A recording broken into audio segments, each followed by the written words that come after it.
Hello, welcome back. This is Wesley Shantz, and you've arrived at Signum Academy on Twitch. I have some things to show you today that I hope will be interesting for you. I changed up our titles, but I think I forgot to change the game that Twitch thinks I'm talking about. So we are transitioning again away from our Middle Earth to EarthBound discussion and finding our way from EarthBound to Undertale.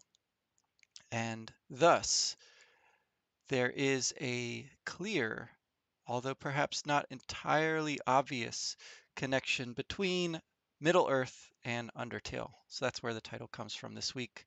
I feel like it's a little less misleading since our Earthbound discussion is pretty well finished up here. I talked last time so much about the translation and specifically about the process of making a Japanese translation of Undertale that I didn't really get around to discussing how important um, language is in this discussion uh, with its connection back to Tolkien, um, and how Tolkien's love of language was the inspiration in some ways behind his fantasy literature. So I want to hopefully bring that out a bit this time around. I also want to, of course, continue exploring what Undertale has to offer on its own merits and not in any way diminishing Earthbound as as an important foundation for the game, but appreciating Undertale for its own sake, because it is quite an exceptional and fun game.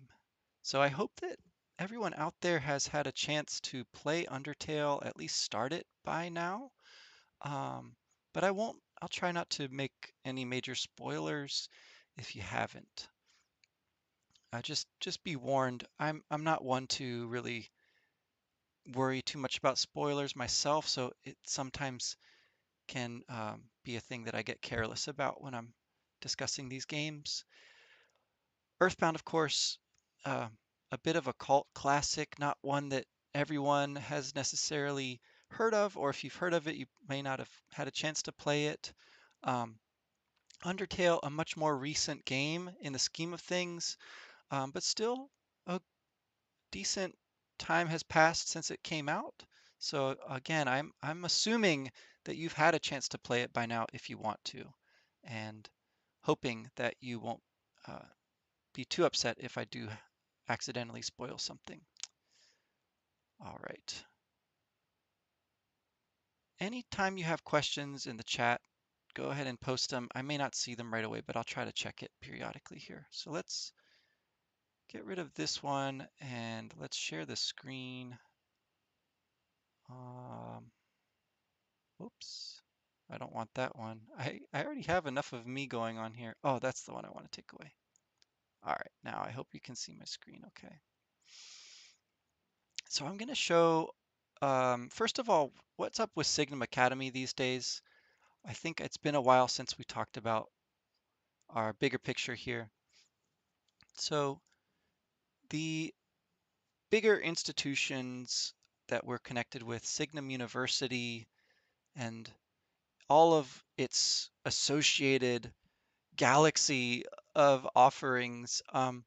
So Signum University is, of course, for grown-ups, people who have a certain amount of academic experience, we'll say, um, are are taking classes through the university, either for credit or just to audit. Now, there's also plenty of non-degree programs, so not as heavily academic. We've got Space, Signum Academy, Mythgard, the Writer's Forge, Signum Path. All of these are different ways that you can get involved with us at Signum. Now, for the younger people out there, it's Signum Academy that you're tuning into here, and that's what I want to focus on. But I just throw it out there in case there's adults in your life, people listening in here.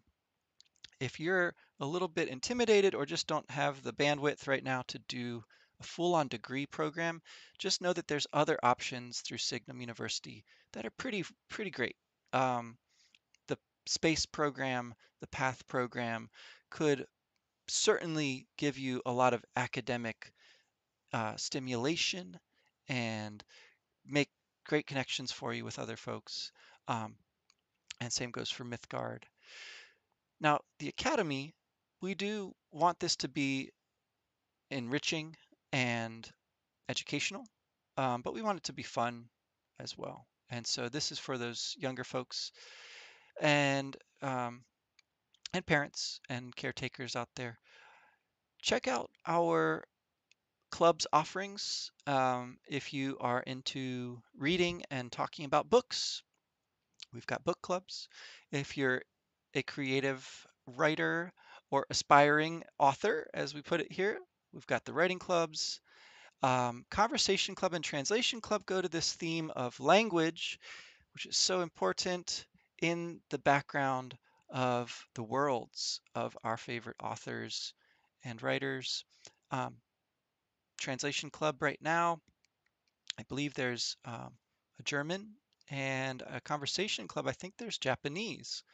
So those are some of the offerings through Signum Academy. I think this website is being revamped as we speak. So check back frequently to see what's new here. We, of course, also offer the totally free every other week stream here on Twitch, and I am happy to turn now to the main discussion.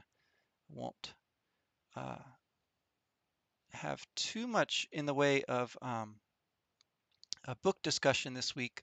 I did really enjoy Clyde Mandelin's Legends of Localization book, um, but I feel like we talked about that a good bit last time. And if you wanted to see more, you can find that and check it out. Again, the Legends of Localization deals with the translation, taking Undertale from English into Japanese specifically. So a pretty cool project. Um, what I have to talk about today is some of the other aspects of the game that might be of interest to those of you who've just started playing it or maybe know a little bit about it but haven't played yet.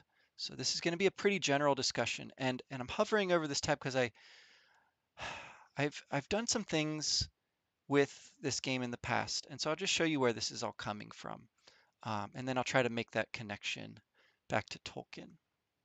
So this is a project that I've been working on since just around the time the pandemic started, of playing video games with old friends of mine, talking about them at great length, and trying to study them in an academic way, while again still having fun with it. And this is my own humble video game academy, as I call it. So you can find this.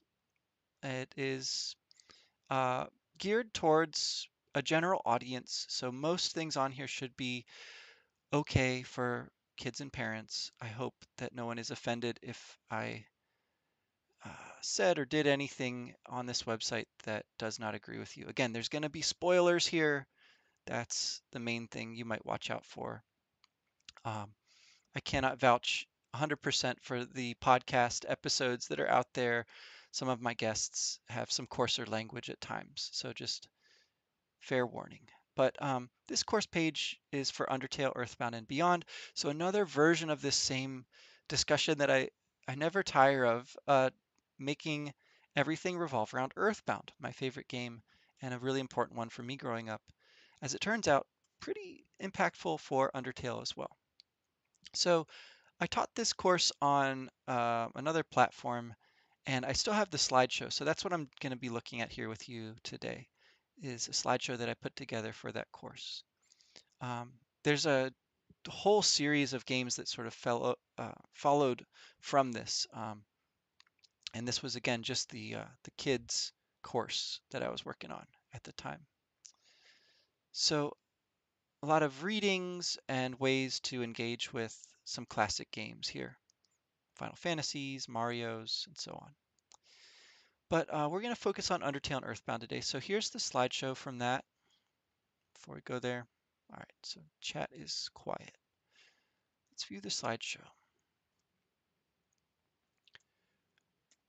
This first wanted to look at some of the different interviews that the creator of Undertale has done over the years. He talks about various games that were inspiring for him. Some of them are a little bit more obscure than others. So this game Moon, I throw it out there just in case anyone has access to it. There is a element of changing what the role of the hero is that I think was pretty interesting in this little quote here. So Toby Fox, again, the creator of Undertale, says, this is an adventure game where you enter the world of an RPG where the hero has caused havoc. The quote hero broke into people's houses and ransacked their cupboards without asking, killed innocent monsters without abandon. I think that should be with abandon, but anyway, he left the world in disarray, doing what a normal RPG hero does. So part of the idea behind Undertale is to again question the role of the hero. Just in this way, we see Tolkien taking an unassuming character like Bilbo or Frodo, Sam, and so on, converting them into his heroes. Now, I don't think Tolkien has as much of a satirical feel to his work. He's not making fun of heroes. He clearly still has reverence for heroes in the classical sense of fantasy and myth. I think, though, that there's something interesting that we can see about the um, the traditional heroic qualities, strength, um, aggression to an extent, right? Versus the kinds of things that Tolkien really wants to celebrate through the hobbits, which are qualities of kindness in a lot of cases, curiosity, fun, loving ordinary things in life and celebrating those. So I think there's some connections on that level of the hero. Now, of course, originally I taught this in the fall, so I thought this image of playfully crinkling through the leaves fills you with determination would be pretty fitting. Um, the idea of determination in Undertale is extremely important. I think it is the main hit you over the head sort of lesson that the game is teaching and is not shy about teaching the player. Um, there is a quality, call it determination, call it love, as early in the game, one of the major enemies actually starts to make fun of you. Using that word love, there is a kind of courage, a kind of um, resilience, if you like, whatever the word is, and words are important, but that that quality comes out of all sorts of scenarios throughout Undertale. And when it says you, we can understand it to be talking about the hero within the game. We can understand it to be talking about the player. And then there's a few other sort of mysterious figures that might be involved there. It's a quality that leads to greater connection, in short. Um, it's a thing that prevents feeling alone. And I think that's a super important aspect of both EarthBound and Undertale, and by extension, of course, those great fantasy books like The Hobbit. The quality of community, connections, relationships, fellowship, um, and love and determination, these all sort of revolve around a desire that I think everyone shares um, to get away from the loneliness, the feeling of not mattering, or of ordinary in a bad sense, in the sense of um, boring, right? that's something that we seek as players, as readers. We seek to escape, if that's a word you want to use. Tolkien is not afraid of using that word. We seek to achieve a kind of connection with others and with something bigger than ourselves. Undertale literally takes place underground in an underworld. EarthBound sends us to the underworld eventually, and we go through a lot of caves. The Hobbit, the Lord of the Rings, these books take us into these dangerous settings underground, literally or figuratively.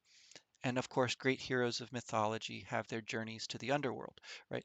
I think that that setting, by making things pretty extreme, um, brings out those qualities of courage, of determination that lead to this kind of connection.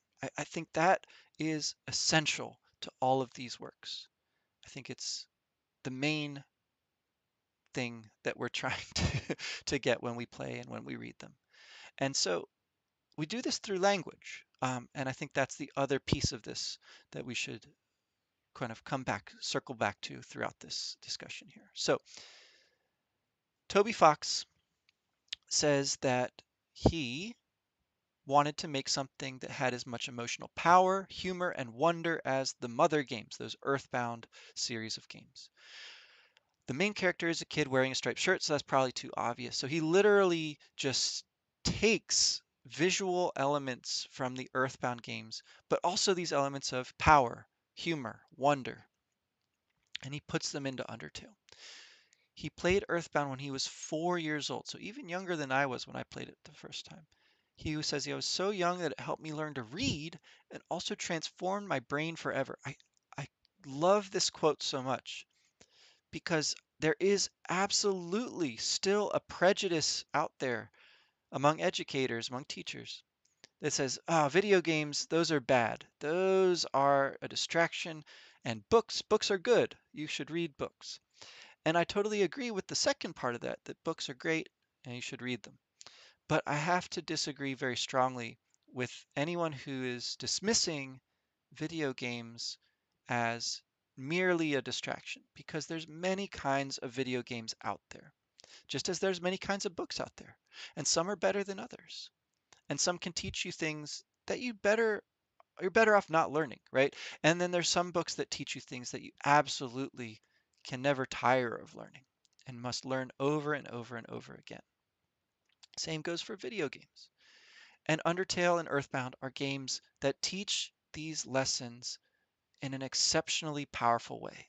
Lessons of connection, the power of courage, curiosity, of ordinary everyday life, the family, the home, right? These are things that Toby Fox learned as he learned to read from playing this game Earthbound, and that he brings very, very close to the same feeling, I think, for kids now when they play Undertale. Or maybe I should say for kids 10 years ago or so when Undertale came out. So we learn to read by playing through these stories. And that process, I think, should lead us back in time as well as forward. What I mean by that is if you play Earthbound, then you are bound to seek out the roots of Earthbound in previous games, as we've been talking about here for who knows how long. There's a whole series of role-playing games that Earthbound is in a lineage, and there's important lessons that each game is learning from its predecessors. In the same way, Undertale points us back to Earthbound, and eventually, if we follow that path, it takes us back through Tolkien, Lewis, for me personally, Philip Pullman, right? These authors who are part of a long and unbroken tradition, and they're just a part of it. They're not by any stretch the only ones that we might talk about, but they are the ones that, for better or worse, I'm most familiar with. So that's where my attention tends to go still. So I throw this out there as a challenge, I think, to any parents, teachers listening, but to students as well, to kids. Use video games for learning. Use them to learn to read. um, I don't think you'll be disappointed as long as you stick with games that have a worthy message to teach. Um, Now, speaking of Mother and the Earthbound series, um, the idea here is, again, questioning what is the role of the hero in these games. Is it simply uh, a sword wielding hero of some kind of fantasy world? Well, in this case, no, not at all. So Itoi here, the creator of Earthbound and that series, talking about his inspiration for those games and how hard he had to work to get his vision to become a reality. So again, that element of determination, not just in the game, not just for the player, but for the creator too. So for anyone out there who's inspired to create a game the way Toby Fox did, again, you can learn from other creators, absolutely, and follow their stories. Those are all good lessons. Learn from their mistakes. All right, moving along here, I want to just briefly introduce Undertale through some of the characters within the game. So these are some of the art that goes with that. The concept art down here from EarthBound. These are, of course, are not the kind of graphics you'd get in a Super Nintendo game. And then above it, the actual art from within Undertale, as well as some fan art there. I'm pretty sure it's fan art and not concept art. I could be wrong. Of course, we have the protagonist, who I'm not going to name for now because that could be a spoiler. Um, Toriel, a tutorial style character, and also a motherly figure within the game. Metaton, here dancing, Alphys, Undine, Papyrus, and Sands. These are all monsters, if you want to call them that. Um, they are all foes, enemies, people that uh, you in some way are challenging or who are challenging you, I suppose, throughout the game, and thus who bring us back to that theme of determination, right? It emerges through that struggle. And in a lot of games, that has the form of a fight, a battle, some kind of battle system. Um, in Undertale, we have to adjust our expectations a bit. You can see a little visual here of the Starmen from EarthBound is quoted on Papyrus's outfit. I'm sure there's more going on than meets the eye as well, especially with a character like Sans. All sorts of theories revolve around his connections to EarthBound. But why I bring this up is because, again, one of the main ways that the language impacts these games is through the humor that is woven into the story and into the dialogue. So um, it's never fun, really, to explain a joke. I'm going to steer clear of making that particular mistake here. Um, but I do just want to draw attention, as you're playing these games, if you're noticing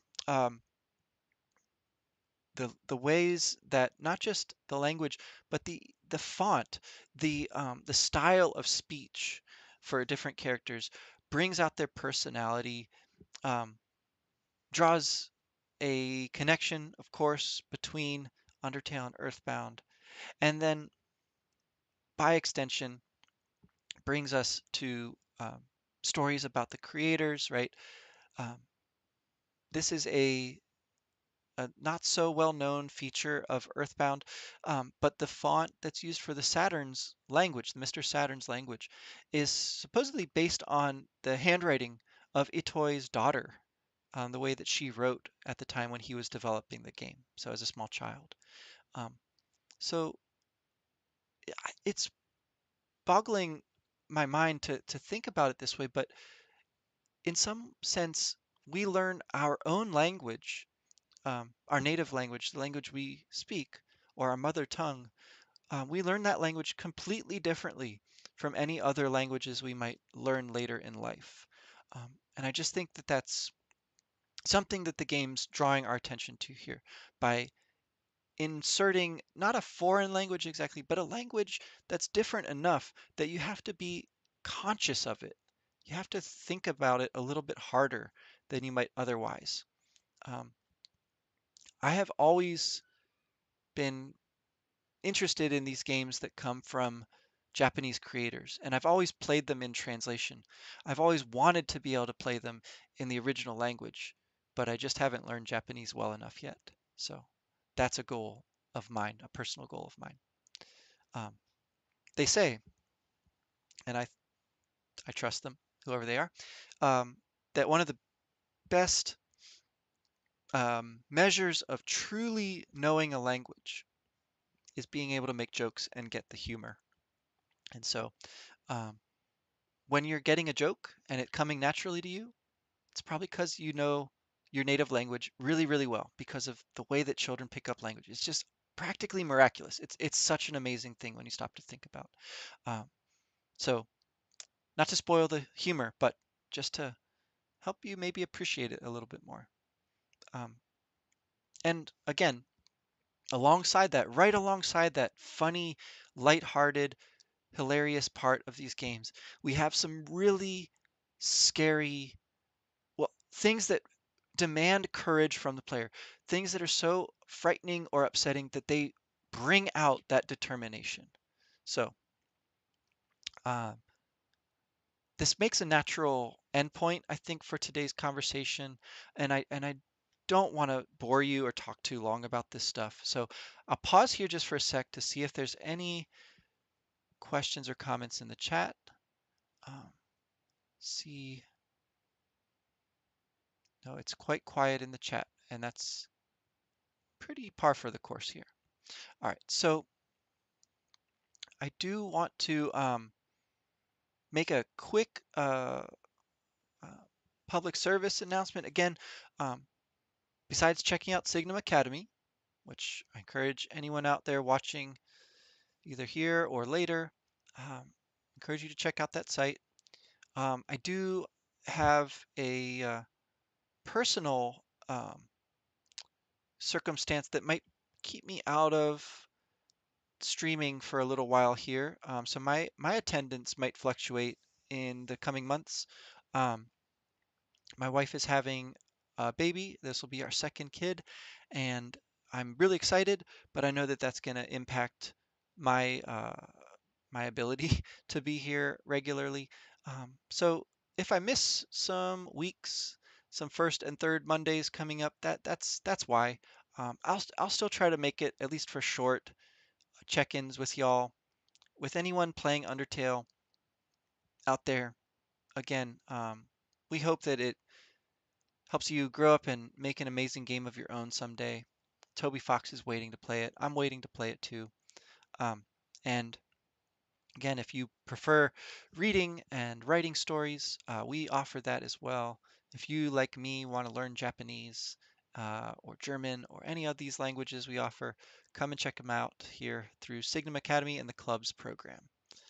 Um, so for now, I think I'll be signing off. Next time, I'll talk a little bit more about the art and music of Undertale, how it connects back to EarthBound, and by the process that I want to call transitive, I hope that's right, by the transitive property, I want to say, it connects back then to Tolkien as well. So till then, take care. Um, Happy Easter. I think that might again impact our next meeting. I'm not sure for some of you out there, for me too, but I hope to see you in a couple weeks. See you then.